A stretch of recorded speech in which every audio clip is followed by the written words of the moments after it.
네, 안녕하십니까. 오늘 말씀은 에베소서 4장 1절에서 16절 말씀을 읽겠습니다. 요절 13절 우리가 다 하나님의 아들을 믿는 것과 아는 일에 하나가 되어 온전한 사람을 이루어 그리스도의 장성한 분량까지 충만한 대까지 이르리니. 에베소서 1장에서 3장은 신앙생활의 원리가 되는 구원의 교리에 관한 말씀이었습니다. 오늘 4장 1절은 그러므로 접속사로 시작을 합니다. 그러니까 교리가 뭘 믿느냐 하면 4장부터 6장까지는 우리는 어떻게 살아야 하는가 구체적인 실천 강령이 이어집니다. 신앙생활에 있어서 무엇을 믿느냐만큼이나 중요한 것은 그 믿음을 가지고 어떻게 살아야 하는가 구체적인 삶의 문제입니다. 지금까지 우리는 믿음만 강조해 왔습니다. 그러나 삶이 없는 믿음은 마치 모래 위에 지은 집처럼 허물어지기 쉽습니다. 그래서 바울은 4장에서 6장을 구체적이고 실질적인 삶의 실천의 지침을 6가지로 말을 하고 있습니다. 오늘은 그 첫 번째 지침으로 16절까지 하나가 되어 주님을 섬기는 것과 하나가 되어 행동하는 것을 말씀하고 있습니다. 그러므로 주 안에서 갇힌 내가 너희를 권하는 너희가 부르심을 받은 일에 합당하게 행하여 바울은 이제 4장으로 넘어가면서 그러므로 성숙한 그리스도인의 구원의 삶을 구체적으로 어떻게 살아야 하는지 부르심에 합당한 삶을 살도록 말씀을 합니다. 부르심은 사람이나 단체의 부르심이 아니라 하나님께서 우리를 예정하시고 불러주셨습니다. 그래서 선교도 인간적인 동기에서 하는 게 아니라 하나님께서 그분의 영광을 위하여 부르셨고 주님께서 사명을 맡겨주셨습니다. 우리가 길지 않는 한 번뿐인 인생, 우리를 불러주신 그곳을 땅끝이라 여기고 부르심의 소망을 따라서 푯대를 향하여 달려가는 복된 인생이 되길 기도합니다. 이제 사도 바울은 부르심을 받은 성도에게 합당히 요구되는 성품 3가지를 제시를 합니다. 이 모든 겸손과 온유로 하고 오래 참음으로 사랑 가운데서 서로 용납하고, 우선 성도 관계가 하나됨의 아름다움이 이루어지려면 그 핵심적인 게 첫째 겸손이라는 것입니다. 주님 안에서 겸손은 자기를 비우는 자세입니다.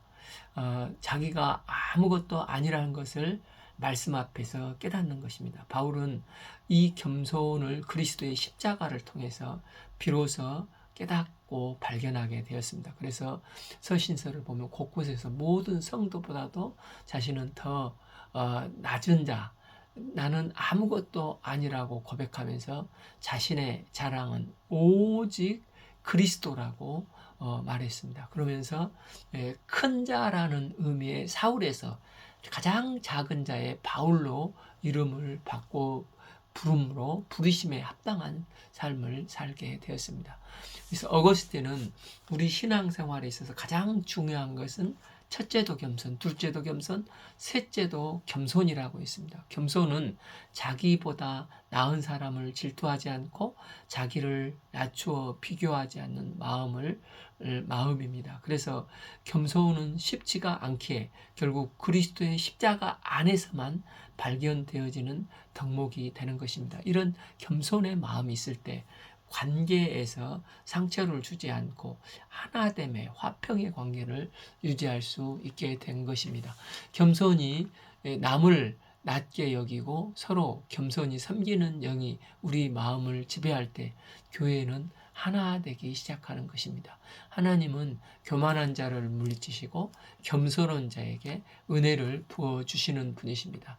또한 부르심에 합당한 삶의 자세가 온유함입니다. 이 온유함은 유약하다는 것을 의미하는 게 아니고 힘이 센 거친 야생마를 잡아다가 잘 훈련되고 길들여졌을 때 주인에게 잘 복종하는 자세입니다. 때문에 온유함이란 젠틀하다는 말로도 사용이 되는데 거칠지 않고 부드러우면서도 내적인 힘이 강한 것입니다. 이런 온유한 사람은 관계에 있어서 화평을 이루게 되는 것입니다.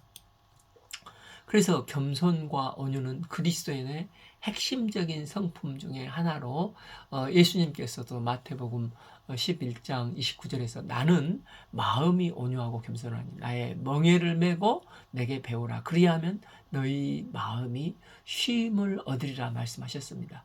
이 온유와 겸손의 절정을 드리는 사건이 십자가 사건입니다. 아무 죄도 없으신 예수님은 인류를 구속하기 위해서 성육신하셨고 자신이 마땅한 하나님의 권리가 있으심에도 불구하고 이사야서 53장 7절을 보면 그가 곤욕을 당하여 괴로울 때도 그의 입을 열지 아니하셨으며 마치 도수장으로 끌려가는 어린 양과 털 깎는 자 앞에서 잠잠한 양과 같이 십자가의 길을 한 걸음 끝까지 가셔서 죽으셨습니다. 이 십자가는 온유와 겸손의 절정의 모습으로 이게 하나님을 이루어 하나됨을 이루어 유대인과 이방인이 하나 되고 모든 것이 통일되어 연합하게 되는 능력이 되게 하는 힘이 있는 것입니다. 세 번째는 오래 참음입니다.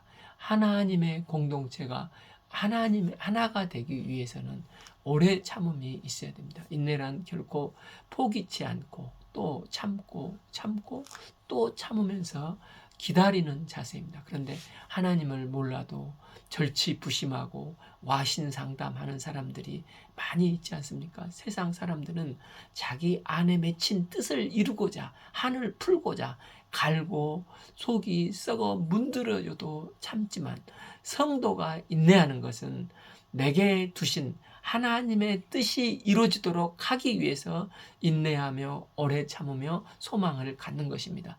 그래서 고린도전서 13장의 사랑장에서 제일 먼저 된 게 사랑은 오래 참는 거라고 하지 않습니까? 사랑은 처음에는 굉장히 핑크빛 같은 감성적인 접근이 있겠지만 이 감정보다도 위에 있는 게 의지입니다. 그래서 참는다는 것은 의지적인 노력입니다. 오래 참는 게 능력이고 실력이 되는 것입니다. 이렇게 성도가 온유와 겸손으로 오래 참게 되면 두 가지 결론에 도달하게 됩니다. 첫째, 2절 하반부 사랑 가운데서 서로 용납하게 됩니다. 이해가 안 되면 이해하려고 하면 답이 없고 오히려 결국 싸움이 일어나게 됩니다. 있는 사랑 가운데서 서로 용납할 때 어떤 장애물도 어떤 이질적인 요소도 결국 다 녹이는 모습이 아름다운 교회의 모습이 되는 것입니다. 가정도 사실 아버지는 아버지대로 어머니는 어머니대로 자녀는 자녀대로 서로 사랑함으로써 용납하고 받아들이는 곳에 가정에 화목이 있지 않습니까? 세상에 동호회를 사람들은 만들어서 거기에 안 들어온 사람은 밀어내려고 합니다. 그러나 교회는 적어도 분파주의나 분열을 조장하는 모임은 없어야 합니다. 교회가 학력이나 이념이나 지역주의가 일체 용납되지 않습니다. 따라서 실질적인 교회의 삶의 모습은 성도들이 서로 겸손하고 온유하고 사랑으로서 서로 용납할 줄 아는 그런 놀라운 공동체가 교회가 되므로 교회의 모습이 되는 것입니다. 또한 교회는 3절 평안에 매는 줄로 성령이 하나 되게 하신 것을 힘써 지키라 하는 역사가 있는 곳입니다. 여기서 중요한 것은 이미 성령께서 하나 되게 한 것을 지키라는 것입니다. 우리는 그리스도 안에서 하나가 되려고 하는 게 아니라 이미 하나가 되었습니다. 여기서 힘써 지키라는 어원적인 의미는 그 하나됨을 이루는 일에 모두 노력을 아끼지 말라는 것입니다. 교회 안에서 하나됨을 지켜가려는 성령의 힘이 작용이 되지만 반대로 이것을 깨뜨려가는 사탄의 방해 공작도 드셉니다. 그래서 소극적으로 있으면 가족 간에도 관계도 또한 성도들 간의 관계도 아차하면 깨지기 쉬운 게 이 공동체의 특성입니다. 그러므로 힘써 지키라는 말은 우리가 하나됨을 지켜나가기 위해서 모든 노력을 적극적으로 하라는 것입니다. 성도는 끊임없이 평안을 매는 줄을 확인하고 깨어 기도하며 이 복음으로 견고하게 하는 끊임없는 기도와 말씀을 붙잡고 순종하는 자세가 필요합니다. 교회가 하나 되지 않는 마음으로 핏대를 세우며 구제하고 또 봉사하고 또 선교하는 것은 결국은 아무 의미가 없게 되는 것입니다. 성령께서 우리 마음에 이미 샬롬의 평화를 주셨습니다. 이 성령 안에서 평안으로 온전히 교회가 하나 되는 것입니다. 온전한 마음, 온유한 마음, 오래 참는 마음으로 성령께서 하나 되게 한 것을 힘써 지켜 교회가 온전히 하나 되어 하나님께 영광을 돌려드리게 되는 것입니다. 그러면서 바울은 하나 되는 신학의 원리를 6가지로 제시를 합니다. 사, 몸도 하나요 성령도 한 분이니 그와 같이 너희는 부르심의 한 소망 안에서 부르심을 받았느니라. 또 5. 주도 한 분이시요 믿음도 하나요 세례도 하나요. 6. 하나님도 한 분이시니 곧 만유의 아버지시라 만유 위에 계시고 만유를 통일하시고 만유 가운데 계시도다. 교회는 그리스도의 몸을 상징하고 우리는 한 몸이고 우리는 우주적인 교회입니다. 첫째, 왜 하나가 되어야 하는 것입니까? 이 교회 안에 거하는 성령님이 두 분이 아니라 한 분이기 때문입니다. 성령이 내 안에 계신 사람들의 특징은 어떻게 해서라도 주 안에서 하나 되려고 애를 씁니다. 하나가 되려고 애를 쓰고 있다면 내 안에 한 분이신 성령께서 내주하고 계시다는 증거로 성령을 내 마음에 모실 때 그 교인이 10명이든 100명이든 1000명이든 모인 사람 안에 한 성령으로 인해서 우리는 하나가 되게 됩니다.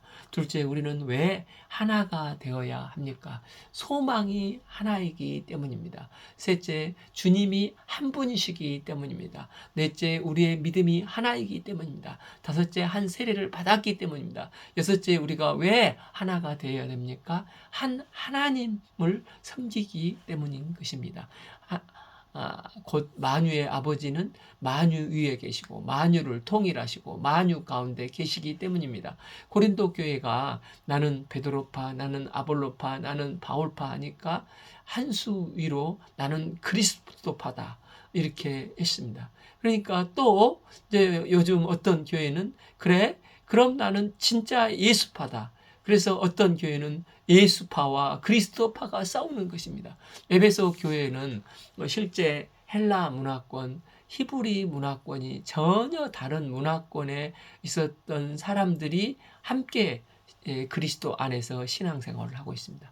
우리가 결혼을 해도 서로 다른 문화와 배경 가운데 호흡을 맞추면서 사는 게 얼마나 많은 시간이 걸리고 있습니까? 또 하나는 믿는 출발점에서 받는 은혜가 다르기 때문입니다. 그래서 교회도 내가 은혜 받은 방식이 가장 소중한 믿음의 채널로 여기기 쉽습니다. 저는 말씀 앞에서 소감을 쓰면서 예수님을 체험을 했습니다. 그래서 성경 공부와 성경을 읽으라고 우리 중국 성도들에게 많이 강조를 합니다. 그런데 어떤 사람은 산기도 가서 불 받아서 은혜 받고 변화된 사람이 있어서 산기도에 가서 소나무를 뽑아야 은혜를 받는다고 강조를 합니다. 또 질병 치유를 통해서 예수님을 만난 사람은 치유에 대해서 강조를 합니다. 그렇지만 다른 것 때문에 그래서 새벽기도 예를 들어서 안 나오는 사람은 나보다 한 수 아래라고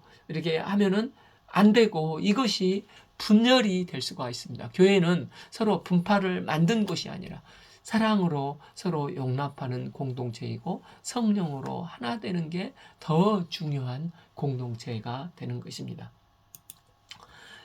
에베소서 1장 10절에서 이미 사도 바울은 복음은 통일되게 하려 하심이라 했습니다. 모든 갈등과 모든 대립과 모든 계층을 다 통일되게 하는 게 하나님의 복음의 비밀입니다. 우리는 삼위일체 하나님을 믿습니다. 만세전에 우리를 택정하신 하나님이 나의 아버지십니다. 그리스도 예수께서 우리를 구속하셔서 하나님을 하나됨을 위하여 피 흘려 죽으셨습니다. 성령님은 오늘도 우리를 하나되게 하기 위해서 도우시는 영이십니다. 하나됨을 지키는 것보다 더 중요하고 우선되는 것은 없는 것입니다. 우리는 하나됨을 통하여 하나님 나라를 세상 가운데 선포해 나가야 합니다. 이것이 교회의 존재 목적이요 복음에 합당한 삶이 되기 때문입니다. 7. 우리가 각 사람에게 그리스도의 선물의 분량대로 은혜를 주셨으니, 이 말씀에서 각 사람에게서와 분량대로는 한 사람의 특성을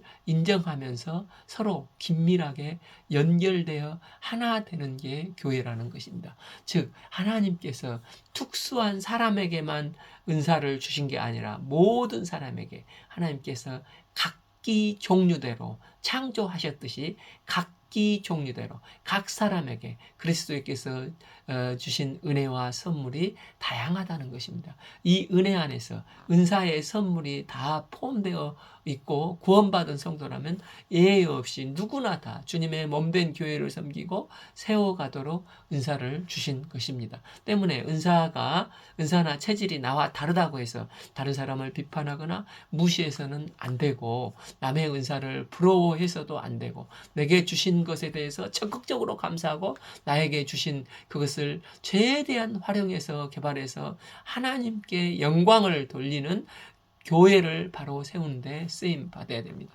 공동체는 그래서 마치 오케스트라의 하모니를 이루는 앙상블과도 같다고 하지 않습니까? 서로 다른 것이 주 안에서 하나 되고 조화를 이룰 때 웅장한 오케스트라가 되어 창조의 극치를 이루듯이 비판에서 모든 것을 획일화시키고 동일화, 정형화로 몰아가는 것이 아니라 종류대로, 각기 종류대로 창조하신 창조 질서의 삶을 살아야 하는 것입니다. 그래서 서로 다른 것을 이해하고 수용하고 다양성을 존중할 때 오히려 더 크고 각기 종류대로 아름다운 하나님의 은혜의 역사를 이루고 서로 다름을 통하여 하나님께 영광을 돌릴 수가 있게 됩니다. 그래서 성령이 함께하는 공동체의 특징은 이 하모니입니다. 하나님은 그리스도의 몸을 위해서 각자에게 은사를 주셨습니다. 그래서 이제 바울은 에베소서 4장과 로마서 12장 또 그 고린도전서 12장이 은사에 대해서 얘기를 합니다. 성령은 은사를 각 사람에게 주시고 성령이 그 공동체를 통해서 계시기 때문에 무질서해 보이는 것 같지만 성령께서 각 사람에게 자유롭게 운행하심으로 신기하게 이게 조화가 되고 질서가 되고 역동적으로 움직이는 강력한 힘이 교회에 생기는 것입니다. 그래서 교회는 그리스도께 집중하게 될 때 다양함 속에서 하나됨이 이루어지고 또 하나됨 속에서 다양함이 이루어지는 아름다운 신비의 조화가 이루어지는 것입니다. 우리가 각각 은사를 통해서 하나됨이 을 디자인하시는 하나님의 교회를 세워가는데 쓰임 받기를 기도합니다. 우리의 신앙은 은혜를 받고 끝나는 게 아니라 우리에게 주신 은혜를 풀어내는 작업을 해야 됩니다. 그래서 우리는 내게 주신 은사를 활용해서 다른 지체를 섬기고 또한 연약한 자를 주님께 인도하고 또 교회를 봉사하고 나의 주신 것을 섬길 때 영육간의 건강한 교회로 빚어져 가는 것입니다. 8. 그러므로 이르기를 그가 위로 올라가실 때 사로잡혔던 자들을 잡으시고 사람들에게 선물을 주셨다 하였도다. 그러므로라는 것은 각자의 은사를 그렇게 주셨기 때문에 또한 하나님께서 우리에게 은혜를 주시기 위해서 그리스도께서 부활 승천하시고 사탄의 모든 권세를 제압하시고 많은 사람에게 하나님 나라를 확정시키기 위해서 각 사람에게 은사의 선물을 주셨다는 것입니다. 올라가셨다 하였은즉 땅 아래 낮은 곳으로 내리셨다는 것이 아니면 무엇이냐? 예수 그리스도의 탄생과 십자가의 죽으심과 부활 승천을 말씀하시는데 주님께서 높고 높은 그곳에서 낮고 낮은 이 땅에 오신 것은 우리를 구원기 위해서 성육신하사 죽으시고 부활 승천하셨다는 것입니다. 10. 내리셨다는 그가 곧 하늘 위에 오르신 자니 이는 만물을 충만하게 하려 하심이라. 예수님의 성육신과 십자가 부활 승천은 하나님의 풍성함을 우리에게 나눠주기 위한 하나님의 목적이었다고 말씀을 하시는 것입니다. 11.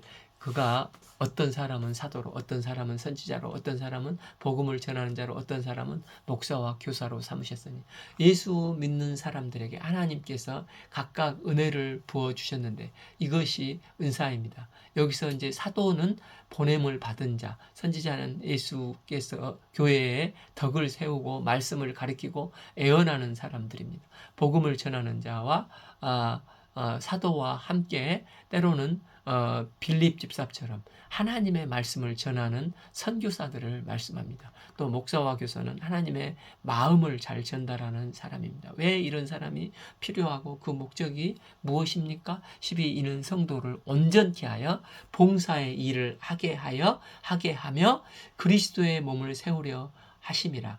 하나님은 교회에 사도와 선지자와 전도자와 목사와 교사라는 성직자를 주셔서 성도들을 온전하게 하여 봉사하게 함으로써 그리스도의 몸된 교회를 온전케 세우도록 하셨습니다. 여기서 주의할 점은 성도를 온전케 하여지 온전케 하며가 아닙니다. 만약에 온전케 하며면 봉사와 동격이 되는데 그리스도의 몸된 교회를 온전케 세우도록 하신 것입니다.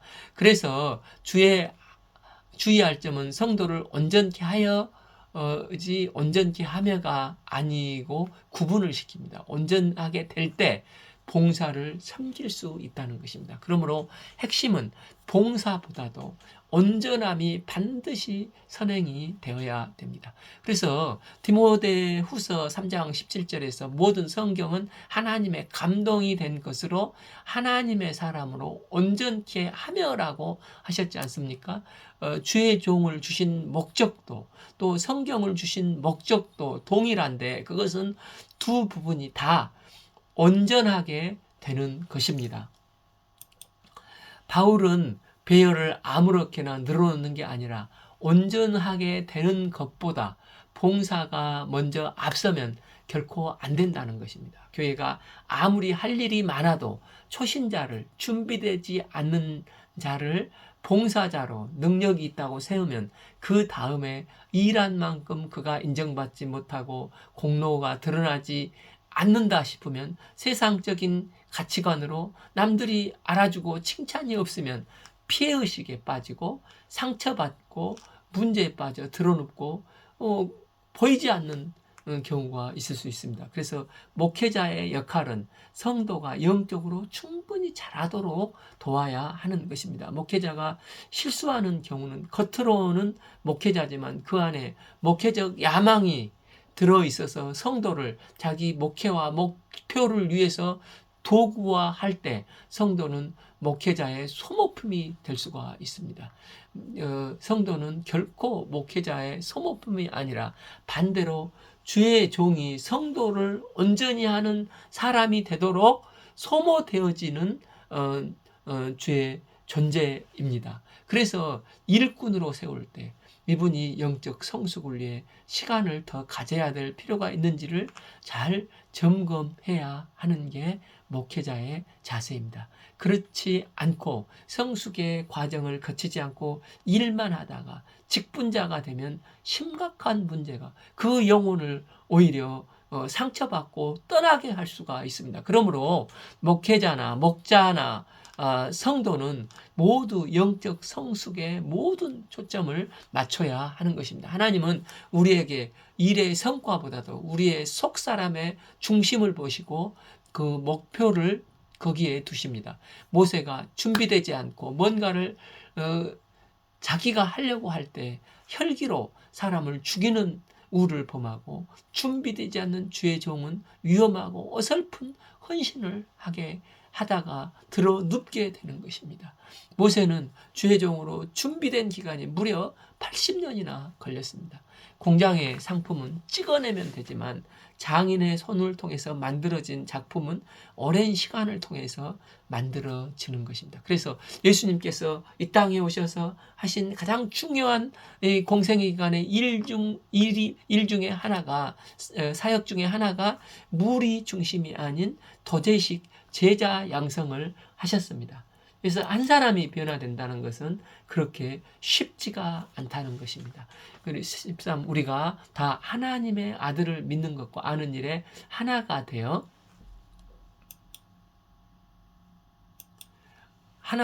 온전한 사람을 이루어 그리스도의 장성한 분량까지 충만한 데까지 이르니, 교회란 그리스도의 장성한 분량에 이르기까지 한 가지 목적을 가진 사람이 함께 모여서 서로 겸손하고 온유하며 인내하고 사랑으로 서로 용납하며 하나 되어 그리스도의 몸이 드러나게 하는 곳입니다. 그래서 교회 공동체가 세상에서 유일한 소망이 되는 공동체가 되는 것입니다. 바울은 여기서 이제 두 가지를 강조하는데, 첫째, 하나님의 아들은 믿는 것과 아는 것에 하나가 되어야 한다는 것입니다. 바울은 약 3년 에베소 목회를 하면서 매일 두란노 소원에서 말씀을 가르쳤습니다. 이렇듯 주의 종은 성도들이 말씀의 무지에 빠지지 않도록 부지런히 가르쳐야 하고, 또한 성도들은 말씀을 배우는 일에 힘써야 합니다. 바울은 하나님을 아는 지식이 가장 고상하다고 했습니다. 그래서 호세아서 4장 6절에서도 내 백성이 지식이 없으므로 망하는도다. 내가 지식을 버렸으면 나도 너를 버려 내 제사장이 되지 못하게 할 것이요, 내가 하나님의 율법을 쟀으니 나도 내 자녀들을 잊어버리라. 그래서 그 말씀의 지식을 아는 게 얼마나 중요한 것입니까? 그래서 우리의 삶의 모든 핵심도 본질도 중심도 오직 예수 그리스도와 연결되어야 되는 것입니다. 14. 이는 우리가 이제부터 어린아이가 되지 아니하고 사람의 속임수와 간사한 유혹을 빠져 온갖 교회의 풍조에 밀려 요동치 않게 하려 함이라. 에베소 교회 안에서 자라나지 않는 영적 어린아이들이 있었다는 것입니다. 사회에서 성공한 사람도 이제 교회에 나와 영적 세계로 들어가면 어린아이와 같이 어린아이로 시작을 하게 됩니다. 태어난 사람은 성장 속도는 차이가 있지만 생명이 한번 태어나면 반드시 자라듯이 영적 세계에도 자라게 되어 있습니다. 그런데도 20년을 교회에 다녔는데도 전혀 안 자랐다는 것은 그 사람의 출생을 해봐야 하는 것입니다. 어린 아이는 엄마가 아무리 고생하고 아프고 힘들어도 이해하지 못하고 그저 자기만 위해 달라고 칭얼대는 자기 중심적인 요소가 강합니다. 또 바울은 유혹에 약한 어린아이의 특징을 꼽습니다. 그래서 영적 어린아이로 있으면 자기가 죽는 길인지 사는 길인지 분별을 못합니다. 그래서 세상의 속임수와 간사한 유혹, 세상의 온갖 이달의 속임수, 사상의 유혹에 잘 빠뜨려집니다. 또한 교훈의 풍조, 즉 도교든 불교든 힌두교든 도가든 명상, 철학 등 세상에 좋다는 것을 분별념이 없이 받아들여서 왔다 갔다 흔들리는 경우가 많습니다. 그래서 좋은 교회에 다녀야 하고 좋은 목자를 만나 좋은 교제권, 신앙의 교제권 안에 있는 게 참으로 중요합니다. 신앙의 바른 길로 인도하는 멘토가 있어야 하는 것입니다. 목사와 교사를 세우신 목적이 바로 이것에 있습니다. 그래서 목사와 함께 그리스도의 몸 안에 있을 때 연약한 성도들이 영적으로 온전하게 성장의 길로 나아가는 것입니다. 그래서 온전해져서 가는 온전해가는 길로 위험한 것으로부터 보호를 받게 되는 것입니다. 결국 이러한 어린 아이 신앙에서 성숙한 신앙으로 성장하게 나가도록 하는 것이 교회가 감당해야 될 중요한 임무가 되는 것입니다. 하나님께서 하나님에 대한 무지는 어린아이 상태에 머물러 있게 합니다. 그리스도라는 지식을 얻으려면 그래서 우리는 끊임없이 하나님에 대한 목마름이 있어야 됩니다. 하나님을 아는 것과 믿는 것이 통일될 때 우리 안에 영적 성숙의 단계에 이룰 수 있습니다. 그래서 교회 안에서 신앙의 진짜 열심은 진리에 대한 열심이 있어야 됩니다. 즉 하나님을 알아가고자 하는 열심이 있어야 됩니다. 봉사는 그 다음에 자연스럽게 따라오는 것입니다. 하나님을 알면 내가 어떻게 살아야 되는가를 알기 때문에 아는 것과 믿는 일을 일치를 이루는 일을 노력을 하게 되는 것입니다. 교회 안에 생각보다 영적 어린아이들이 많이 있습니다. 이런 신자들이 가득하면 교회가 유치해지기 쉽습니다. 그래서 우리는 말씀을 적극적으로 배우고 양육과 훈련을 받아야 됩니다. 배운 말씀을 삶 속에서 적용시키고자 끊임없이 큐티를 하며 기도하며 순종하고자 몸부림치는 삶을 살아야 됩니다. 이러할 때 온전함에 이르는 은혜를 덧입게 됩니다. 그래서 온전함에 이르는 것은 공짜로 되는 것이 아니라 우리의 노력이 필요합니다. 하나님은 우리를 이끌어 주시기를 원하시지만 우리가 의지적으로 말씀 앞에 순종하고 성숙해지고자 하는 소원을 가질 때 도와주시는 분이십니다. 그래서 그 하나님과 도와주시고자 하시는 하나님과 변화되고자 하는 우리의 소원이 만날 때 거기에 성화가 일어나 온전함에 이르게 되는 것입니다. 성도의 온전함의 목표가 무엇입니까? 15. 온전한 오직 사랑 안에서 참된 것을 하여 범사에 그에까지 자랄지니라. 그는 머리니 곧 그리스도니라. 우리가 그리스도 안에 있으면 정직할 수밖에 없습니다. 신앙생활의 목표는 범사에 그리스도께까지 온전해지는 것입니다. 이것이 성도를 예정하시고 부르신 하나님의 뜻이요 목표이십니다. 이것이 그래서 봉사를 맡겨주시고 봉사하다가 누가 실수를 하면 처음에는 손가락질하고 또 비난하기 쉽지만 그러나 알아갈수록 용서하고 품어주고자 하고 나와 같지 않는 사람들을 하나로 만들어가는 과정을 통해서 성령께서 도우셔서 그 내면에 모난 성품이 빚어지시고 또한 그리스도의 온전한 성품을 담도록 만들어 주시는 것입니다. 이처럼 하나님의 말씀대로 살아보려고 애쓰다 보면 내가 얼마나 말씀 앞에 말씀과 먼 사람, 형편없는 사람인가를 깊게 깨닫고 하나님의 앞에 저절로 무릎을 꿇고 성령의 도우심을 구하게 됩니다.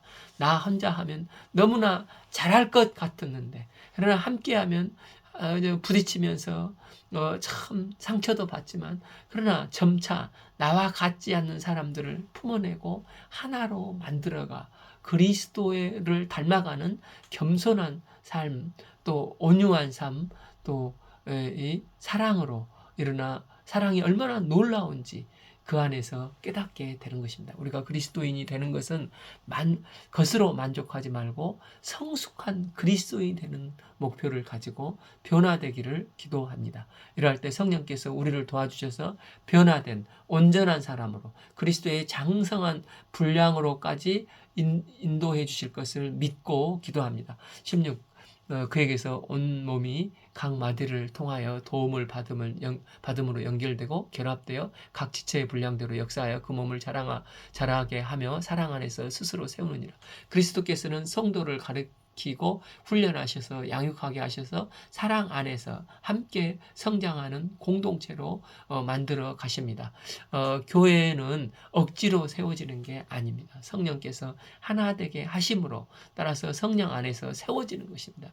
이 은혜를 기억하고 그리스도와 연결되어 그리스도의 장성한 분량까지 자라나는 복된 신앙이 될 수 있기를 기도합니다. 오늘 말씀은 에베소서 4장 1절에서 16절 말씀을 읽었습니다. 감사합니다.